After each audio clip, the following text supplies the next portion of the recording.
Next, let's talk about opioid withdrawal. Opioid withdrawal has an onset at about a few hours after stopping heroin and up to 3 to 5 days after stopping methadone. And this is because each of these agents have different half-lives and different onsets of activity. It can last anywhere from 3 to 14 days, and again, that's based off of the half-life and activity of each drug. Now, overall, withdrawal is a non-fatal condition unless a patient has several comorbid conditions such as a seizure disorder. Signs and symptoms. You can kind of remember these based off of the acute symptoms related to opioid, just acute symptoms of opioid. It's just in reverse. So instead of somnolence, you get insomnia. You get piloerection. You can have muscle aches, fever, lacrimation, diaphoresis, and instead of constipation, getting diarrhea. To avoid withdrawals, you are supposed to taper opioids. There are specific guidelines from the CDC on how to taper opioids. And there are many reasons why a patient may want to taper. One, the patient may request a dose reduction.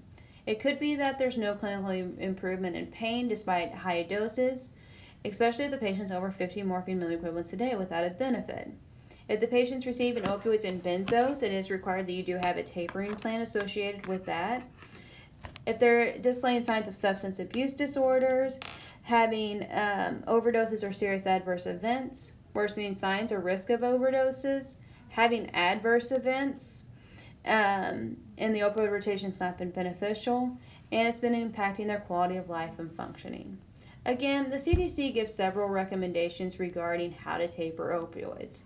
They do recommend doing 10% per week. Now, there are patients that may be at higher risk, such as patients that are pregnant and those who have been on high doses. That may require a slower titration or a slower titration schedule. If you are doing an opioid taper and a patient starts getting withdrawal symptoms, you do not want to increase the dose. You never reverse the taper or increase the dose. And you also don't want to make the withdrawals worse and decrease the dose. What you'll do is you'll slow the taper, meaning instead of doing a decrease every 1 week, you'll do it every 2 weeks or longer. And you can pause that taper. Not stop the opioid, but pause the taper while you're managing those symptoms. You can stop opioid once it's on the smallest possible dose and is taken less than 1 day. You may need to coordinate with a specialist, especially in patients that are pregnant, because of the possible risk that the patient and the fetus would go into withdrawals.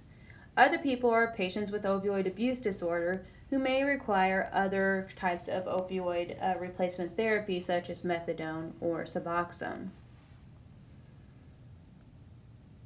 You always want to provide patient support, and that includes giving patients naloxone for opioid overdose prevention. Also, you want to make sure that you give patients recommendations towards mental health providers. It's always important to encourage your patients as they're going through it. Opioid withdrawal and opioid tapers are hard, and patients may get worse pain at the beginning, or some patients may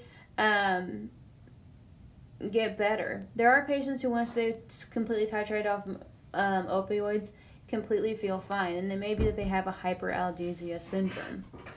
But it is hard to come off opioids, so you do always want to provide encouragement and support and remind patients that they will feel better on the other side.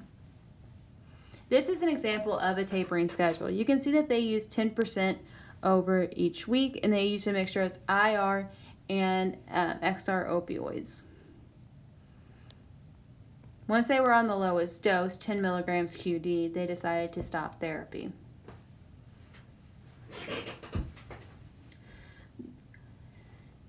Now, the reason we taper patients is to avoid withdrawal. However, if during a taper patients are at higher risk for overdoses, and that's the reason why we provide them with naloxone. The signs and symptoms of overdoses are listed here. They can include stupor or coma, having a low respiratory rate, pinpoint pupils, flaccid muscles, hypotension, or cold and clammy skin. Again, you can kind of think of this as the reverse of withdrawal, or like a superside of the side effects that you see in normal opioid use. So instead of sedation, you have stupor and coma. The reversal agent is naloxone. Naloxone is provided in several different forms. You have the multi-step nasal spray, the single-step nasal spray, intramuscular injections, and auto-injectors. Each of them require various amounts of dexterity in order to use them. So it's important to talk to patients and make the best choice for them. Just as a follow-up and just to remind you guys of some of the guiding principles that we talked about so far. Number 1, you always want to check the P&P prior to prescribing opioids. It is a requirement by Virginia law and it is best practices. For acute pain, don't use more than 3 to 5 days, but if you do have to use 7 days, it is appropriate. If you go beyond 7 days, you are required by the state law to give documentation of why. And this is for acute pain. When you're starting opioids, try to start with IR formulations and then go to extended release formulations. If a patient does finish their opioid therapy and they no longer need agents, then make sure that they use safety to dispose of leftover medications, and then you also need to consider naloxone therapy in selected patients.